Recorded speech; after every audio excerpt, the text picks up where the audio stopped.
Some people lose their children because they stop fighting. Others lose them because the truth never gets a chance to speak. The sound of the judge's gavel echoed across courtroom 4B before Maya Bennett realized her fingers had stopped trembling. Outside the tall courthouse windows, a steady October rain blurred the skyline of downtown Atlanta into streaks of gray, while inside, the fluorescent lights painted every exhausted face the same pale color. Maya stood motionless beside the defense table in the same navy blue uniform she had worn through an 11-hour overnight shift at Rosewood Senior Care. There was a faint coffee stain near the sleeve she hadn't noticed until now, and the soles of her shoes were still damp from running through the parking lot after her bus broke down 2 miles away. She had arrived only 4 minutes before the hearing began, carrying nothing but a worn leather folder, a family photograph, and hoped that somehow the truth would outweigh the paperwork stacked neatly before the bench. Across the courtroom, Marcus Bennett adjusted the cuff of his tailored charcoal suit before resting a reassuring hand on 6-year-old Lila's shoulder. Their daughter wore a yellow cardigan Maya had bought from a thrift store 2 winters earlier. It had become too small, but Lila insisted on wearing it whenever she felt nervous because her mother always called it her lucky sweater. The little girl glanced toward Maya every few seconds, forcing a smile that looked far too brave for someone her age. Judge Richard Holbrook lowered his reading glasses and looked over the file one last time. His voice remained calm, measured, almost mechanical. After reviewing the testimony, financial records, housing assessment, and recommendations submitted by Child Protective Services, this court grants temporary primary custody to the father, Marcus Bennett, effective immediately. The words seemed to float through the room before crashing into Maya's chest. Your Honor, Elena Brooks said quickly, rising from her chair, we have not yet addressed the inconsistencies in the social worker's report. There is surveillance footage contradicting. Holbrook lifted one hand without looking at her. Counsel, the court has reached its decision. Elena tried again. At least allow my client to respond to the allegation regarding emotional instability. Denied. Maya opened her mouth, but no sound came. She stared at the thick report resting beneath the judge's hand. She had never abandoned Lila alone. She had never missed a doctor's appointment. She had never been arrested. Every overtime shift, every skipped meal, every sleepless night had been for one reason alone. Yet somehow those years had been summarized into a few printed pages describing her as financially unstable, emotionally overwhelmed, and unable to provide consistent care. Lila suddenly broke free from the chair beside Marcus and ran toward her mother before anyone could react. Mommy, she cried, wrapping both arms tightly around Maya's waist. Maya dropped to one knee, pulling her daughter close enough to smell the strawberry shampoo they had shared that morning. She pressed her forehead gently against Lila's. Listen to me, sweetheart. Her voice barely rose above a whisper. Did I do something wrong? Lila asked, tears filling her wide brown eyes. Maya's heart shattered so quietly that no one else in the room could have heard it. No, baby, she whispered. You did everything right. She slipped a small bracelet made of 7 blue glass beads from her own wrist and carefully fastened it around Lila's tiny arm. The elastic had stretched from years of wear, but it still fit. Whenever you miss me, count the beads, Maya said softly. I'll be counting them too. Lila nodded, even though she clearly didn't understand why her mother sounded like she was saying goodbye. A court officer stepped forward with practiced gentleness. It's time. Lila clung tighter for one final second before Maya slowly released her embrace. She refused to make her daughter watch her break apart. Instead, she smiled through eyes filled with tears she would not let fall. As Lila walked back toward Marcus, one of the blue beads slipped loose from the worn bracelet and rolled silently across the polished courtroom floor. It stopped beneath the last row of benches where a tall man in a dark overcoat quietly reached down and picked it up. Adrian Cole turned the tiny glass bead over in his palm before looking toward the bench. He had spent the morning reviewing administrative compliance reports, not custody disputes. He wasn't Maya's attorney. He had never met her before today. Officially, he was attending as an independent civilian member of the State Judicial Ethics Oversight Commission during a routine courtroom observation. Most hearings blurred together into statistics, procedures, and signatures. This one did not. Because while the attorneys were still arguing less than 5 minutes earlier, Adrian had watched Judge Holbrook sign the final custody order before Elena Brooks had finished presenting her objections. It lasted no more than 2 seconds. Most people would never have noticed. Adrian did. As the courtroom slowly emptied, Holbrook closed the case file and handed it to his clerk. A thin yellow routing sheet briefly slid free before disappearing back inside the folder. Adrian caught only a glimpse, but it was enough. In the upper right corner, stamped in small black letters, was an internal processing code he recognized immediately. Predetermined custody order template. The designation had been prohibited nearly 2 years earlier. Adrian's expression remained perfectly calm, but his fingers tightened around the single blue bead resting inside his hand.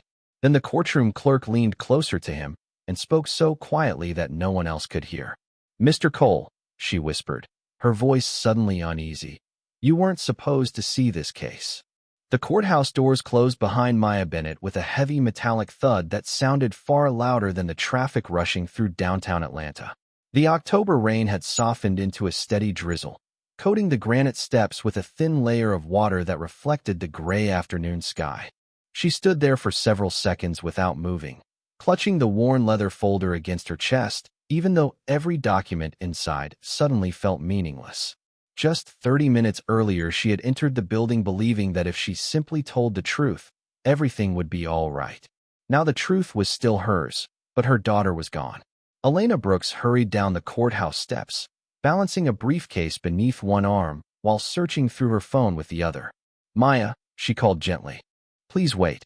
Maya turned slowly, her eyes swollen but dry.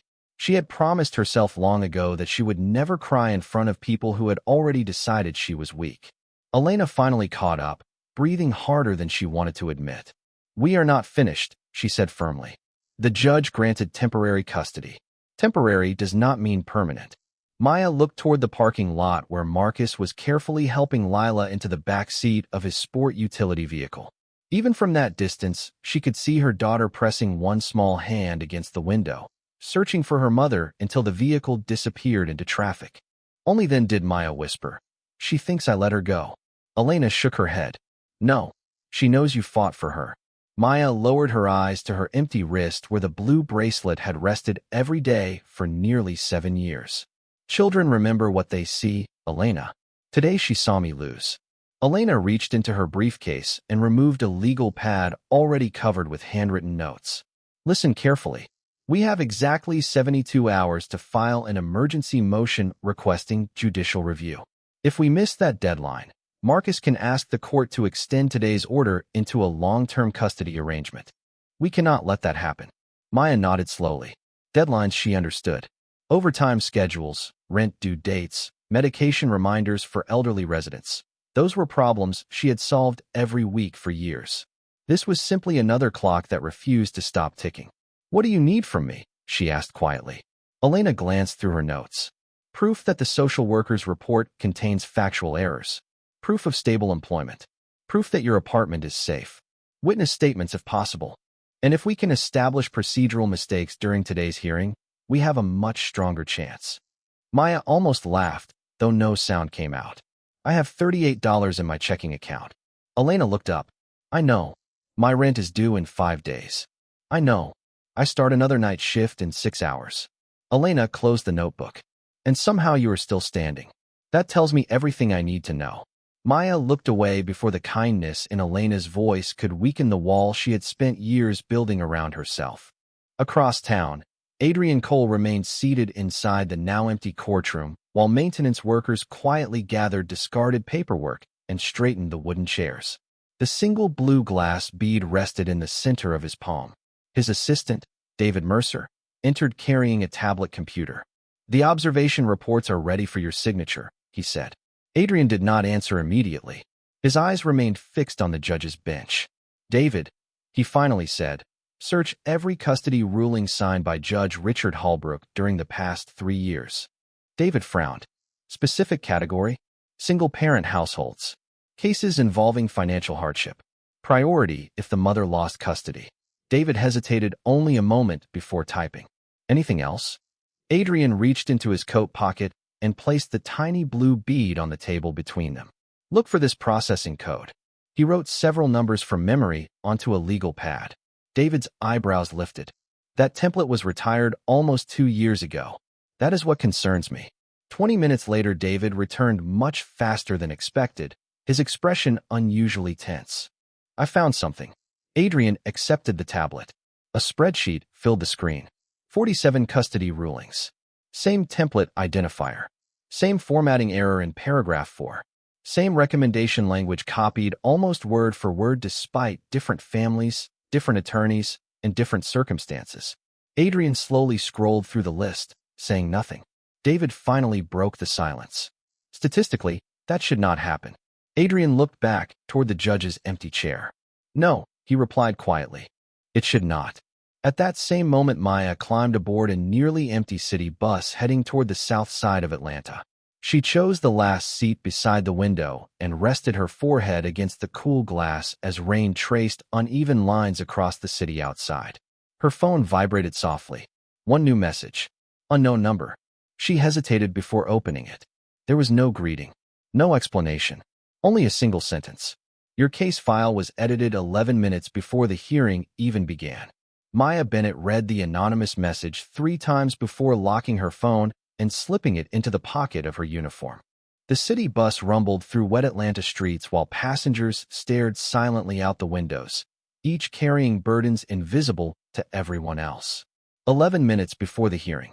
She repeated the words inside her mind until they no longer sounded like a sentence, but a rhythm she could not escape. Someone had known something was wrong before the judge ever struck the gavel. Someone had wanted her to know without revealing who they were. By the time the bus stopped outside Rosewood Senior Care, the drizzle had turned into a cool evening mist. Maya took one deep breath before stepping inside the familiar brick building where the scent of coffee, disinfectant, and lavender lotion greeted her like it did every night. She signed in at the front desk, forced a tired smile toward the receptionist, and quietly tucked away the ache that threatened to surface every time she imagined Lila unpacking her little backpack in a different bedroom. Long day? Asked Denise, one of the evening nurses. Maya simply nodded. Something like that. Denise studied her face for a second, then reached into the break room refrigerator and handed Maya a container of homemade vegetable soup. You forgot dinner again. Maya hesitated. You need it more than I do. Denise smiled. Tomorrow I can cook another pot. Tonight you cannot. Maya accepted the container with both hands. Thank you. She did not realize someone across the lobby had quietly watched the exchange. Adrian Cole entered Rosewood 20 minutes later wearing a simple navy jacket instead of the tailored suits that usually appeared in business magazines. To everyone else, he looked like another visitor arriving after work to check on an elderly relative. In truth, he had scheduled an inspection of a software installation used by several long-term care facilities months earlier, but after reading Maya's employment records, he decided not to cancel. He wanted to understand the woman behind the court file before allowing himself to draw conclusions. Can I help you find someone? Maya asked as she approached him with the same calm professionalism she offered every visitor. Adrian handed her the room number written on the temporary visitor pass. Room 214. Maya glanced at the paper. Mrs. Evelyn Harper. Adrian nodded. That is right. Second hallway on your left, Maya said with a warm smile. She usually likes company around this time of night. Adrian thanked her and walked away, but instead of taking the elevator immediately, he paused near the hallway where several residents gathered before dinner. One elderly woman accidentally bumped her walker against a serving cart. A tray tipped sideways, sending a bowl of soup spilling across the polished floor and splashing onto Adrian's jacket. The woman gasped. Oh dear, I am so sorry. Before anyone else reacted, Maya hurried over, not toward Adrian, but toward the frightened resident. She gently placed both hands on the woman's shoulders. Mrs. Collins, are you all right? The older woman looked close to tears. I ruined that gentleman's coat. Maya glanced briefly toward Adrian before kneeling to wipe the soup from the woman's shoes with a clean towel. A coat can be cleaned, she said softly. Your ankle cannot. Let me make sure you did not slip. Adrian looked down at the soup staining his sleeve. The expensive fabric was permanently marked. Strangely, he did not care. Maya apologized to him only after making certain Mrs. Collins was safely seated again. I am very sorry about your jacket, sir. Adrian looked at her for a long moment. You checked on her before you checked on me. Maya seemed surprised by the observation. She was frightened. And I was not. A faint smile crossed Maya's face for the first time all day. You looked like someone who could afford another jacket. Adrian almost smiled back. Fair point. She disappeared into the kitchen and returned a minute later carrying another bowl of soup. Mrs. Collins was worried. She ruined your evening. She asked me to bring you this. Adrian accepted the bowl. Tell her thank you. Maya shook her head gently. You should tell her yourself. It will make her feel better.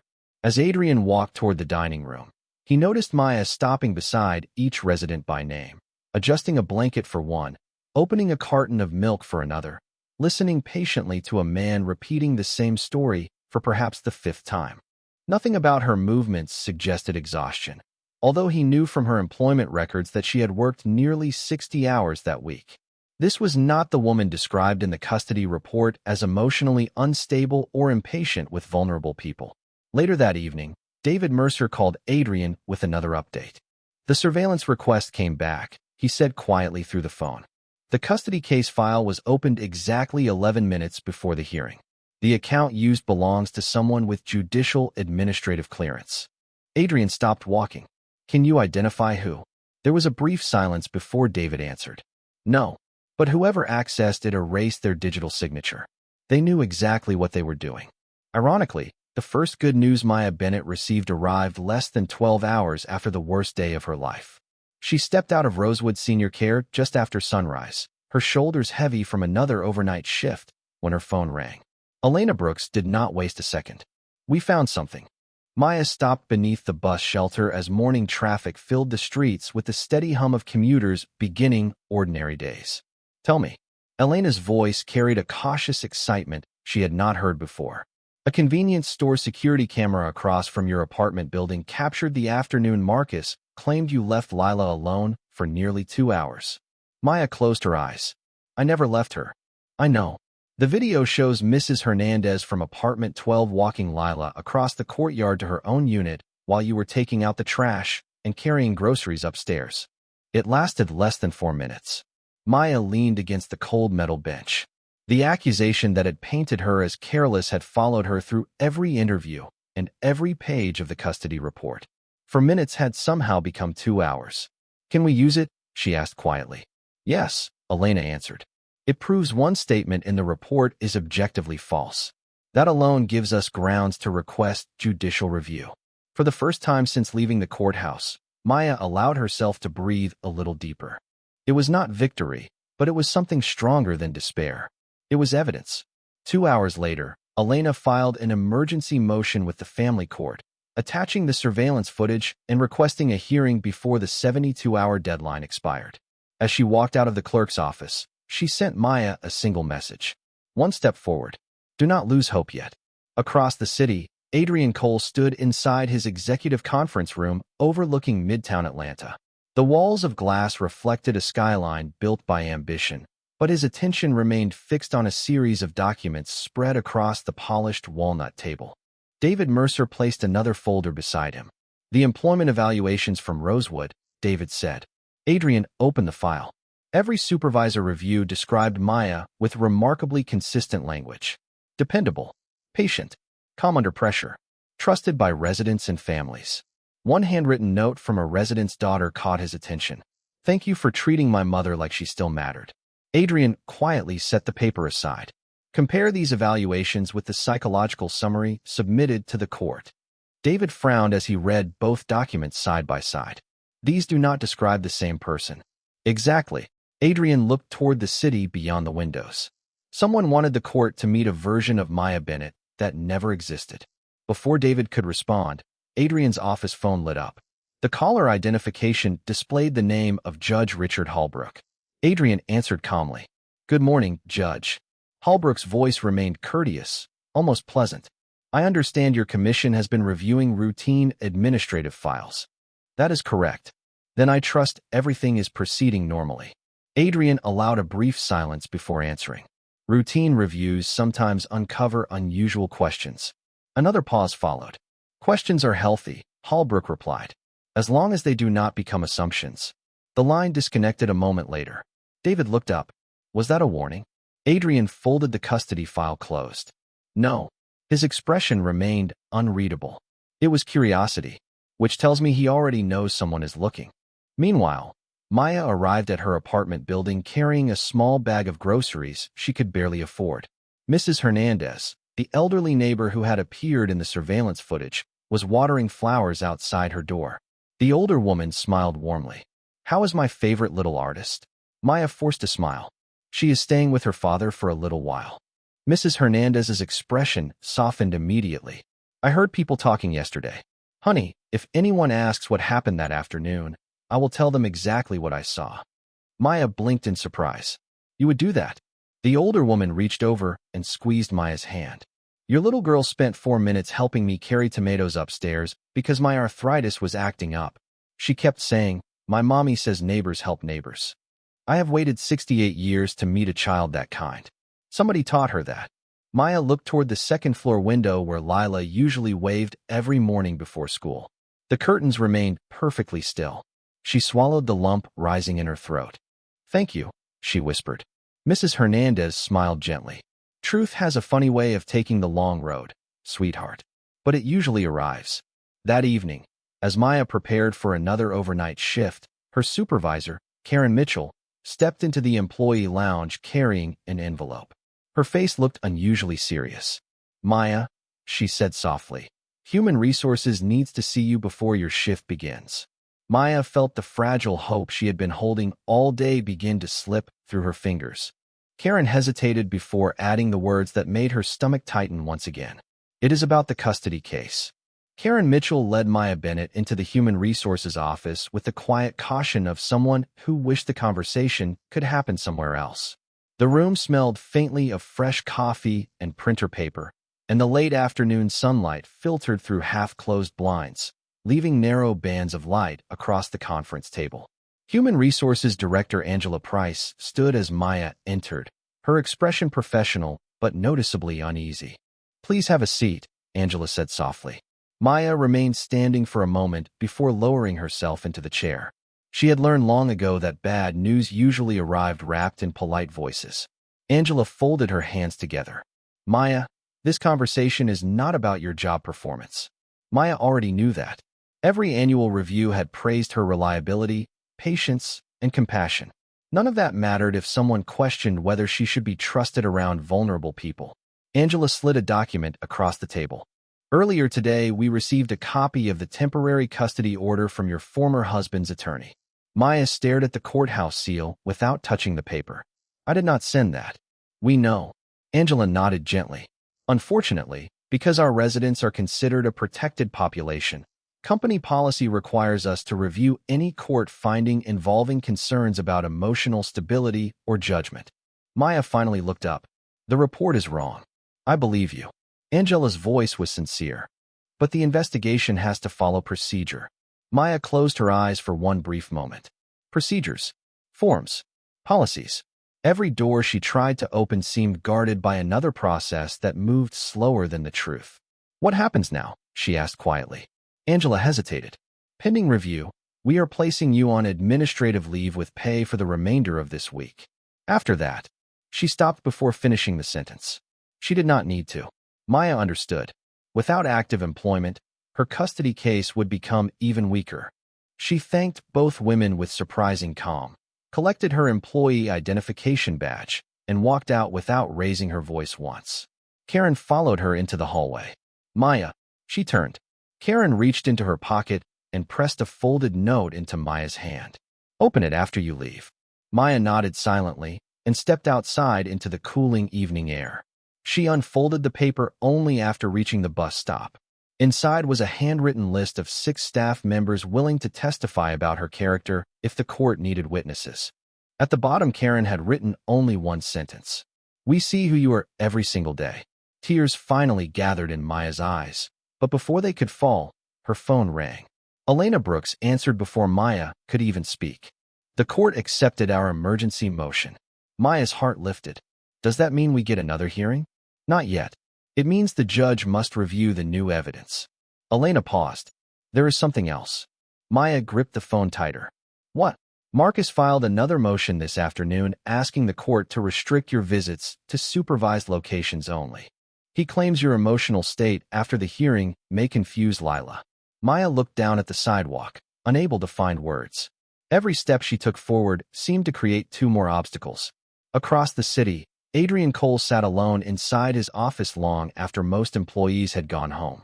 Atlanta's skyline glowed beyond the glass walls while the tiny blue bead rested beside his laptop. David Mercer entered carrying another folder. "Background check on the social worker," he said. Adrian opened it immediately. The investigator assigned to Maya's custody evaluation had worked as an independent consultant for several law firms over the past 5 years. One name appeared twice: Carson and Whitmore Legal Group. Adrian looked up slowly. Marcus Bennett's attorneys. David nodded. The payments were disclosed on tax records, but they never appeared in the custody file. Adrian leaned back in his chair. Conflict of interest? Potentially. David hesitated. Not illegal by itself, but the court should have known. Adrian closed the folder and looked once more at the city lights stretching toward the horizon. "Keep digging. Judge Holbrook will notice." Adrian answered without taking his eyes from the window. "He already has." Meanwhile, Maya rode the nearly empty bus home beneath a sky that had finally cleared. She stared at the handwritten list Karen had given her. 6 people willing to stand beside her. Mrs. Hernandez willing to testify. Elena refusing to quit. Anonymous messages pointing toward hidden evidence. Small lights in a week that had otherwise been consumed by darkness. Her phone vibrated again. This time the message came from Marcus. "Lila asked if you still count the blue beads every night." Maya pressed one trembling hand against her mouth before typing only 5 words. "Every night. Every single one." Several minutes passed before another message appeared. It was not from Marcus. Unknown number. The surveillance footage helped. Now find out who changed the report before the judge ever read it. The next morning began with a sound Maya Bennett had never feared before. It was the silence of an apartment that no longer echoed with a little girl's footsteps. The yellow cereal bowl still rested upside down on the drying rack beside the sink because Lila insisted it was her lucky bowl. A tiny pair of sneakers remained neatly lined up beside the front door, waiting for feet that were no longer there. Maya looked at them for several seconds before forcing herself to pick up her notebook instead. On the first page, she wrote 3 names. Mrs. Hernandez, Karen Mitchell, Denise Walker. Then she added one sentence beneath them. People who know the truth. She closed the notebook just as Elena Brooks called. "I have good news and frustrating news," Elena said. Maya almost smiled. "I will take the good news first." The court accepted the surveillance footage into the record. Maya let out a slow breath. "And the frustrating news?" Elena sighed quietly. Judge Holbrook refused to schedule an immediate hearing. Instead, he ordered both sides to submit additional documentation within 10 days. 10 days. Maya repeated. "Marcus still has temporary custody during that time." "Yes." Maya looked toward Lila's empty bedroom. 10 more days without hearing her daughter's laughter suddenly felt longer than the past 6 years.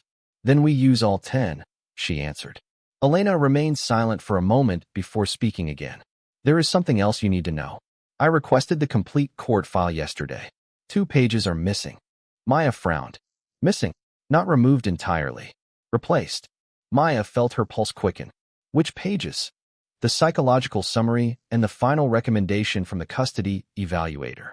Maya slowly sat down at the kitchen table. "Can someone legally do that?" "Only under very limited circumstances. Every modification is supposed to leave a digital record."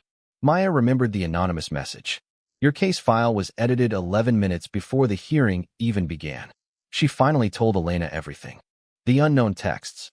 The warning about the edited file. The second message urging her to find whoever changed the report. Elena listened without interrupting.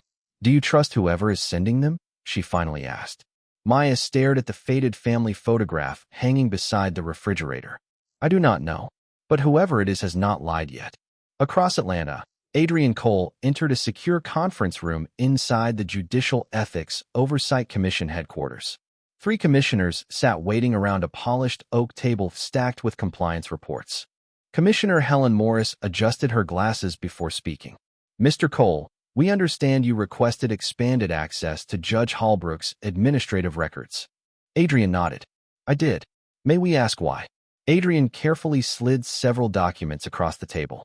47 custody rulings share identical template language that should have been retired 2 years ago. Several electronic records also appear to have been modified immediately before scheduled hearings. Commissioner Morris studied the papers without revealing emotion.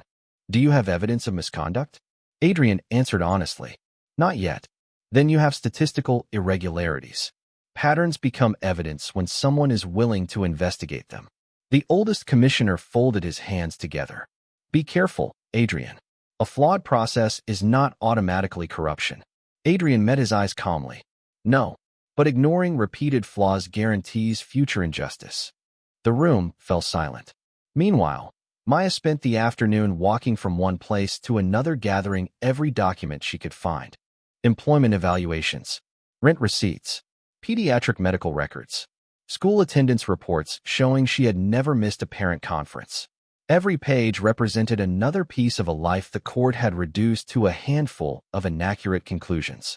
By early evening, her folder had grown so heavy that the worn zipper barely closed. As she stepped out of the elementary school after collecting Lila's attendance records, someone called her name. Marcus stood beside his vehicle, his expression far more tired than it had been outside the courthouse. For several uncomfortable seconds, neither of them spoke. Finally, Marcus broke the silence. She still sleeps with the bracelet on. Maya swallowed hard. I am glad. Marcus looked away toward the playground. She asked if counting the beads really means you are counting too. Maya nodded. It does. Marcus hesitated before quietly adding. She cried herself to sleep the first 2 nights. The word struck Maya harder than any legal document ever could. She looked at Marcus carefully. Then bring her home. He closed his eyes briefly. It is not that simple anymore. Maya stepped closer, her voice steady despite the ache inside it. It never was. Marcus said nothing else. He climbed into his vehicle and drove away, leaving Maya standing alone beneath the fading evening sky. Moments later, her phone vibrated once again. Unknown number. The next piece of evidence is not inside the courthouse. It is inside the evaluator's original draft. Find the first version before someone destroys it. The anonymous message stayed in Maya Bennett's thoughts long after the screen had gone dark. Find the evaluator's original draft before someone destroys it. She repeated the sentence while sitting at her small kitchen table surrounded by neatly stacked folders, receipts, employment evaluations, school records, and handwritten notes. Every document represented another piece of her life, yet none of them explained who kept guiding her from the shadows. She glanced at the calendar taped beside the refrigerator. 9 days remained. Time no longer moved in weeks or months. It moved in court deadlines. Early the next morning, Elena Brooks arranged a meeting with the custody evaluator, Sandra Whitmore, at the Family Services office. The building was plain, its beige walls decorated with framed photographs of smiling families that somehow made Maya's chest feel even heavier. Sandra greeted them politely, though the smile on her face never reached her eyes. I understand you have questions about my report, she said, taking a seat across the conference table. Elena placed a copy of the surveillance footage beside the evaluation. We have already established that one major conclusion was inaccurate. We would like to review your original notes. Sandra adjusted her glasses. Everything relevant was included in the final report. Elena remained calm. That is not what I asked. For the first time, Sandra hesitated. Draft notes are considered working documents. Maya quietly spoke for the first time. Did you ever write that I loved my daughter? Sandra looked surprised. Excuse me. You spent nearly 3 hours in my apartment. You watched me help Lila finish her homework. You saw us cook dinner together. You asked what she wanted to be when she grew up. Maya's voice never rose. Did you write any of that down? Sandra looked at the folder in front of her instead of answering immediately. Positive interactions were observed. Maya nodded slowly. Then why are they missing? The room fell silent. Sandra finally closed the file.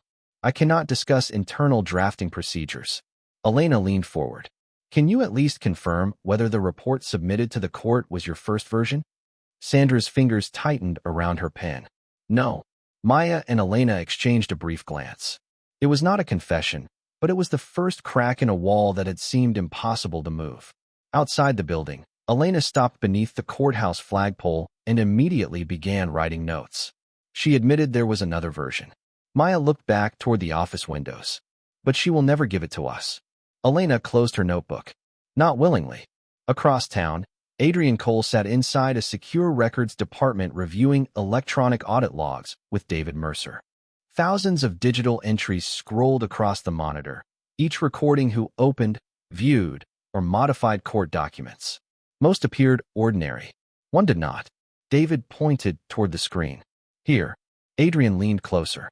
The custody evaluation had indeed been edited 11 minutes before the hearing. The user identification had been deleted, but the system still recorded the computer terminal used to access the file. Can we trace the terminal? Adrian asked. David nodded. Yes. It belongs to the evaluator's office. Adrian remained silent. Can we prove who was sitting there? David slowly shook his head. Not from this log. Adrian stared at the screen another moment before speaking quietly. Then we need something no one thought to erase. That afternoon, Maya returned to Rosewood Senior Care to collect a few personal belongings from her locker. Administrative leave meant she could not work, but Angela Price had allowed her 10 minutes inside the employee area. As Maya packed family photographs and a pair of comfortable work shoes into a small canvas bag, Denise Walker stepped into the locker room, carrying a sealed envelope. One of the residents asked me to give you this. Maya looked confused. Who? Denise smiled softly. Mrs. Harper. She said the gentleman who visited her last week left it with her in case you ever came back. Maya immediately recognized the careful handwriting on the front. There was no name, only 2 words. Keep looking. Inside, she found a single flash drive and a handwritten note. Sometimes the first version survives because someone forgets about the automatic backup. Maya looked up sharply, but Denise only shrugged. I do not know who brought it. Maya slipped the flash drive into her pocket just as her phone rang. It was Elena. Her voice sounded both excited and worried. Maya, do not open anything until I get there. I just received notice that Judge Holbrook moved our review hearing forward by 4 days. Maya felt the weight of the tiny flash drive resting against her hand. Whatever it contained had suddenly become more important than ever because someone else had decided they no longer had time to wait. Elena Brooks arrived at Maya Bennett's apartment less than 20 minutes after ending the phone call.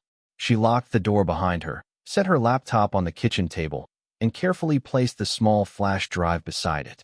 Neither woman spoke for several seconds. The apartment felt unusually quiet without Lila's coloring books scattered across the floor or the soft music Maya usually played while making dinner. Finally, Elena looked at Maya. If this contains stolen information, we cannot use it directly. Maya nodded. I understand. But if it points us toward evidence we can legally obtain, it could change everything. Maya took a slow breath. Then open it. Elena inserted the flash drive into her laptop. Only one folder appeared on the screen. Backup archive. Inside were dozens of automatically saved draft files with timestamps recorded every few minutes. Elena clicked the earliest version of Sandra Whitmore's custody evaluation. The room became completely silent as both women read the opening paragraphs. The first draft described Maya as attentive, emotionally patient, consistently responsive to her daughter's needs, and deeply bonded with Lila. It praised the cleanliness of the apartment despite limited financial resources and specifically noted that the child appeared secure, affectionate, and academically engaged. Maya covered her mouth with one trembling hand. She wrote all of that. Elena continued scrolling. Several pages later, entire sections had disappeared. Positive observations had been replaced with generalized concerns about financial instability. The sentence stating that Maya demonstrated exceptional emotional regulation had been replaced with one describing possible emotional exhaustion. The recommendation at the bottom had changed most dramatically. The original draft recommended shared custody while supporting Maya as the primary residential parent. The final version recommended transferring primary custody to Marcus. Elena slowly leaned back in her chair. This is not editing. Her voice barely rose above a whisper. This is a completely different conclusion. Maya stared at the screen, unable to look away. Then why would someone change it? Before Elena could answer, her phone rang. It was Adrian Cole. She stepped into the hallway before accepting the call. Mr. Cole. Adrian's voice remained calm, but carried unusual urgency. Do not tell me what you found. Just answer one question. Does the original draft still exist? Elena froze. How did you know there was one? Because the automatic backup system archives every draft unless someone manually disables it. Elena looked back through the apartment doorway toward Maya. We found it. Adrian exhaled quietly. Good. Do not submit that file to the court. Elena frowned. Why not? Because no one can verify where it came from. They will argue it was altered. Then what do we do? Adrian answered immediately. Use it as a roadmap. Tomorrow morning, request the backup directly from Family Services through formal discovery. If their archive matches yours, the chain of custody remains intact. Elena understood instantly. The flash drive itself would never become evidence. It would simply reveal where the real evidence had been hidden all along. Thank you, she said. Adrian hesitated before replying. Do not thank me yet. Someone already knows you are getting closer. After ending the call, Adrian remained standing beside the window of his office overlooking Atlanta. David Mercer entered carrying another folder. The commission scheduled an emergency executive session. Adrian accepted the envelope. Inside was a notice requiring him to disclose any personal involvement in the Bennett custody investigation. David watched him carefully. Someone filed a complaint. Adrian nodded once. They want me removed before this reaches the hearing. Meanwhile, the following morning, Elena submitted an emergency discovery request demanding every archived version of Sandra Whitmore's evaluation together with the automatic backup logs. Hours passed without a response. Shortly after noon, another message arrived instead. Family Services acknowledged that archived drafts existed but stated that temporary access had been suspended because of an unexpected server maintenance review. Elena read the email twice before looking at Maya. That timing is impossible. Maya remained remarkably calm. No. She folded Lila's yellow sweater and placed it carefully inside the small overnight bag she still kept packed beside the couch. It is not impossible. It is predictable. Elena looked at her in surprise. Maya smiled sadly. Every time we get closer to the truth, another door closes. Just then Maya's phone vibrated again. Unknown number. This time the message contained only 6 words.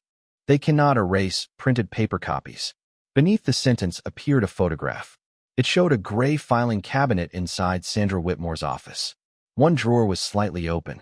A white folder rested inside with a handwritten label clearly visible. Bennett. Original evaluation. Maya slowly looked up from the screen. For the first time since the courthouse, hope did not feel fragile. It felt dangerous. Ironically, the evidence that changed everything was not discovered inside a courtroom, but inside an ordinary gray filing cabinet that everyone had stopped noticing years earlier. Elena Brooks filed an emergency motion first thing the following morning requesting immediate preservation of every paper record connected to Maya Bennett's custody evaluation. This time the request included a formal notice that electronic files appeared inconsistent with archived versions. The motion reached the administrative supervisor before anyone could quietly delay it again. 2 hours later, accompanied by a records custodian and under-documented chain of custody procedures, Elena entered Sandra Whitmore's office. Sandra looked exhausted rather than angry. She watched silently as the cabinet drawer opened. Inside rested a white folder exactly where the anonymous photograph had shown it. Across the tab someone had written in blue ink, Bennett. Original evaluation. The custodian removed the folder, photographed every page, sealed it inside an evidence envelope, and documented the transfer. No one argued. No one protested. Sandra simply lowered her eyes. When Elena finished reading the report, she immediately understood why someone had wanted it hidden. Every positive observation remained exactly as Maya had remembered. Every deleted paragraph praised her patience, stability, and relationship with Lila. Most importantly, Sandra's signed recommendation clearly supported Maya, remaining the primary custodial parent while encouraging expanded parenting time for Marcus. Attached behind the report was a memorandum dated 3 days later requesting revisions after an administrative review. The memorandum contained no explanation, only initials that did not belong to Sandra. By that afternoon, the emergency review hearing became something entirely different. Judge Richard Holbrook entered the courtroom with the same measured confidence he had displayed during the first hearing, but this time another group occupied the last row. Members of the Judicial Ethics Oversight Commission quietly took their seats. Adrian Cole walked in with them, carrying no briefcase, no stack of files, and no expression of triumph. He was there only as an official witness concerning administrative procedures. Maya noticed him for the first time since the original hearing. He offered the smallest nod before taking his seat. When proceedings began, Elena presented the newly preserved paper evaluation together with authenticated archive logs obtained directly from family services. She never mentioned anonymous messages or flash drives. Every document followed a verified legal chain. Sandra Whitmore was called to testify. After taking the oath, she looked toward Maya for only a brief moment before answering Elena's first question. "Is this your original evaluation?" Sandra swallowed carefully. "Yes." "Did you recommend that Maya Bennett remain the primary residential parent?" "Yes." A silence settled over the courtroom unlike any Maya had ever experienced. It was not dramatic. It was simply honest. Elena continued gently. "Was the version submitted to the court different from your original recommendation?" Sandra closed her eyes for 1 second before opening them again. "Yes." "Did you authorize every change?" "No." Marcus Bennett slowly turned toward his attorney, confusion replacing the certainty he had carried for weeks. Even Judge Holbrook's composed expression began to tighten as additional administrative records were introduced showing unexplained edits, missing revision logs, and repeated use of an outdated custody template in multiple unrelated cases. Adrian testified only about system procedures. He never accused anyone. He simply explained how archived records, access logs, and document histories normally functioned and why the irregularities required independent investigation. His testimony ended with one quiet sentence. "Justice depends on accurate records. If the record changes without accountability, every family becomes vulnerable." Before final arguments concluded, the presiding administrative judge assigned to oversee the emergency review granted Elena's request to suspend the previous temporary custody order pending a complete evidentiary hearing before a different judge. Lila would return home to Maya under a temporary shared parenting arrangement while the investigation continued. Maya did not celebrate. She simply covered her face with both hands as years of exhaustion finally escaped through silent tears. When the courtroom doors opened, Lila ran toward her without hesitation. Maya dropped to one knee exactly as she had on the day everything fell apart. This time no one separated them. Lila wrapped both arms around her mother and whispered, "I counted every bead." Maya smiled through tears. "So did I." As they embraced, Adrian quietly approached and opened his hand. Resting in his palm was the single blue glass bead that had rolled across the courtroom floor on the day Maya lost custody. "I believe this belongs with the others," he said softly. Maya accepted it with trembling fingers before looking at him for the first time without suspicion. Weeks later, the investigation expanded into numerous custody cases requiring independent review, while Rosewood Senior Care welcomed Maya back with full pay and a hallway filled with residents applauding her return. Marcus apologized not with excuses but with changed behavior, agreeing to build a healthier partnership for Lila instead of another courtroom battle. On a quiet Saturday evening, Maya sat beside her daughter at the kitchen table as they carefully rest-strung the blue bracelet together. 7 beads rested once again around Maya's wrist. Then she added the 8th. Lila looked up curiously. "What does the new one mean?" Maya smiled toward the fading sunlight shining through the apartment window. "It reminds us that sometimes kindness begins a story, but courage is what carries it home."